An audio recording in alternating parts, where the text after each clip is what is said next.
আন্তর্জাতিক ভূ রাজনীতির দাবার বোর্ডে আজ এমন এক অবিশ্বাস্য এবং মাস্টার ক্লাস চাল চলেছে তেহরান, যা বুঝার পর ওয়াশিংটন এবং তেল আবিবের নীতি নির্ধারকদের আক্ষরিক অর্থেই পায়ের নিচ থেকে মাটি সরে গেছে। পুরো বিশ্ব আজ হতবাক হয়ে দেখছে কিভাবে একটি স্যাংশনে জর্জরিত দেশ আমেরিকার মতো পরাশক্তির চোখের সামনে ধুলো দিয়ে তাদেরই সাজানো চুক্তির ফাঁকফোকর ব্যবহার করে নিজেদের চরম এবং চূড়ান্ত লক্ষ্য হাসিল করে নিল। ঘটনার শুরুটা হয়েছিল সুইজারল্যান্ডে চলমান আমেরিকা এবং ইরানের হাই ভোল্টেজ শান্তি আলোচনার টেবিলে। চুক্তির খসড়া বা MOU সই হওয়ার পর মার্কিন ভাইস প্রেসিডেন্ট JD ভ্যান্স এবং প্রেসিডেন্ট ডোনাল্ড ট্রাম্প অত্যন্ত দম্ভভরে পুরো বিশ্বের সামনে দাবি করেছিলেন যে তারা ইরানকে বাধ্য করেছেন তাদের দাবি অনুযায়ী ইরান তাদের সমস্ত পারমাণবিক স্থাপনাগুলোতে সর্বোচ্চ স্তরের আন্তর্জাতিক পরিদর্শনের অনুমতি দিতে সম্পূর্ণভাবে সম্মত হয়েছে। হোয়াইট হাউস ভেবেছিল তারা হয়তো এ শতাব্দীর সবচেয়ে বড় কূটনৈতিক বিজয় অর্জন করে ফেলেছে, কিন্তু দর্শক, জিওপলিটিক্স কোনো শিশুদের খেলা নয়। আমেরিকা যখন তাদের বিজয়ের সেলিব্রেশন করেছিল, ঠিক তখনই ইরান অত্যন্ত ঠান্ডা মাথায় তাদের তুরুপের তাসটি টেবিলে ছুঁড়ে মারে। ইরান মুচকি হেসে বিশ্বকে জানায়, হ্যাঁ, আমরা আন্তর্জাতিক পরিদর্শকদের ঢুকতে দেব, তবে ইসরায়েল এবং আমেরিকা মিলে আমাদের যে পারমাণবিক সাইটগুলোতে হামলা করেছে সেগুলো ছাড়া বাকি সব স্থাপনা আপনারা পরিদর্শন করতে পারবেন, কারণ হামলায় তো ওই সাইটগুলো ধ্বংসই হয়ে গেছে। তাহলে ধ্বংসস্তূপের ভেতরে আর নতুন করে কি দেখার বাকি আছে? ইরানের এই একটি মাত্র বাক্যের পর পেন্টাগন এবং মোসাদের সদর দপ্তরে আক্ষরিক অর্থেই হাহাকার পড়ে গেছে। পুরো পশ্চিমা বিশ্ব আজ চরম আতঙ্কের সাথে চারটি রুদ্ধশ্বাস প্রশ্নের উত্তর খুঁজছে।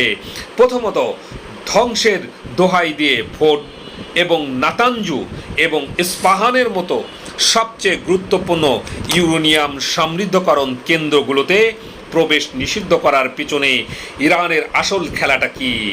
দ্বিতীয়ত, ধ্বংসস্তূপের আড়ালে মাটির শত শত ফুট নিচে ইরান কি ইতিমধ্যেই তাদের সেই চূড়ান্ত লক্ষ্য অর্থাৎ কমপক্ষে 12টি পারমাণবিক বোমা বা নিউক্লিয়ার ওয়ারহেড তৈরি সম্পূর্ণ করে ফেলেছে? তৃতীয়ত, কিম জং উনের দেশ থেকে আসা ICBM মিসাইলগুলোর সাথে কি এই পারমাণবিক বোমার সরাসরি কোনো যোগসূত্র রয়েছে? এবং চতুর্থত এবং সবচেয়ে বড় প্রশ্ন, ইসরায়েল মন্ত্রিসভায় বেন গভির এবং নেতানিয়াহু আজ কেন পাগলের মতো হুঙ্কার দিচ্ছেন? মোসাদ কি বুঝতে পেরেছে যে ইরানের পারমাণবিক বোমা অর্জন ঠেকানোর ট্রেন অনেক আগেই স্টেশন ছেড়ে চলে গেছে? দর্শক, আজকের এই রুদ্ধশ্বাস এক্সক্লুসিভ এপিসোডে আপনারা ট্রাম্পকে দেওয়া ইরানের এই চরম ধোঁকা এবং ইসরায়েলের নিশ্চিত ধ্বংসের এই নতুন সমীকরণ ডিকোড করব। এ গভীর রাজনৈতিক বিশ্লেষণে যাওয়ার আগে ভিডিওটিতে একটি লাইক দিয়ে ভিডিওটি শেয়ার করুন এবং পেজটি ফলো অথবা সাবস্ক্রাইব করে শেষ পর্যন্ত আমাদের সাথেই থাকুন। আমেরিকা ও ইসরায়েল মিলে ইরানের যে পারমাণবিক স্থাপনাগুলোতে হামলা করেছিল সেগুলো কোনো সাধারণ স্থাপনা ছিল না। ফোর্দো এবং নাতানজু ইরানের পারমাণবিক কর্মসূচির হৃৎপিণ্ড।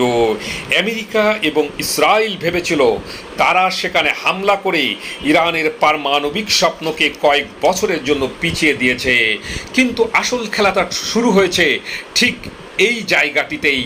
সামরিক বিশ্লেষক এবং ইন্টেলিজেন্স এক্সপার্টদের মতে ফোর্দো এবং নাতানজের মাটির নিচে থাকা সেন্ট্রিফিউজগুলো আসলে বিন্দুমাত্র ক্ষতিগ্রস্ত হয়নি, সেগুলো সম্পূর্ণ অক্ষত রয়েছে। ইন্টেলিজেন্স রিপোর্ট বলছে হামলার আগে এবং পরে ইরানের কাছে যে পরিমাণ 60% সমৃদ্ধ ইউরেনিয়াম মজুদ ছিল তা দিয়ে খুব সহজেই অন্তত 12টি পারমাণবিক বোমা বা ওয়ারহেড তৈরি করা সম্ভব। ধ্বংসস্তূপের আড়ালে আন্তর্জাতিক নজরদারি থেকে সম্পূর্ণ মুক্ত হয়ে মাটির শত শত ফুট নিচে ইরান অত্যন্ত গোপনে তাদের পারমাণবিক বোমা তৈরির কর্মসূচি ইতিমধ্যেই সম্পূর্ণ করে ফেলেছে। ইরান এখন আর কোনো নন নিউক্লিয়ার স্টেট বা পারমাণবিক অস্ত্রমুক্ত দেশ নয়। তারা ইতিমধ্যেই সামরিক সক্ষমতা অর্জন করে ফেলেছে, আর এই বোমার সাথে যুক্ত হয়ে আছে কিম জং উনের দেশ থেকে গোপনে ইরানে প্রবেশ করার সেই ভয়ঙ্কর 12,000 কিলোমিটার রেঞ্জের ICBM বা আন্তঃমহাদেশীয় ব্যালিস্টিক মিসাইল। বোমা এবং ডেলিভারি সিস্টেমের দুটোই এখন ইরানের হাতে।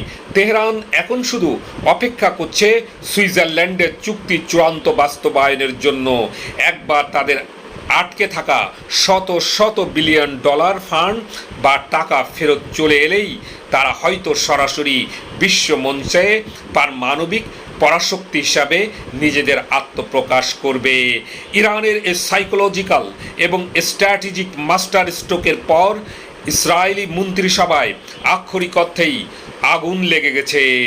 তেল আবিবের কর্তারা বুঝতে পেরেছেন যে আমেরিকা তাদের বোকা বানিয়ে একটি ফাঁকা চুক্তিতে সই করেছে। এ চরম অস্তিত্বের সংকটে পড়ে ইসরায়েল মন্ত্রীরা এখন খাঁচায় বন্দি প্রাণীর মতো ফাঁকা হুঙ্কার দিচ্ছেন। ইসরায়েলের কট্টরপন্থী জাতীয় নিরাপত্তা মন্ত্রী ইতমার বেন-গভির সরাসরি মার্কিন ইরান চুক্তির বিরোধিতা করে প্রকাশ্য বিদ্রোহ ঘোষণা করেছেন। আমেরিকার চুক্তির পর একা হয়ে যাওয়া ইসরায়েল কি সত্যি ইরানের মতো একটি নতুন পারমাণবিক শক্তির সামনে নিজেদের অস্তিত্ব টিকিয়ে রাখতে পারবে? কমেন্ট বক্সে আপনার অত্যন্ত তীক্ষ্ণ এবং রাজনৈতিক মতামতটি অবশ্যই আমাদের জানাবেন।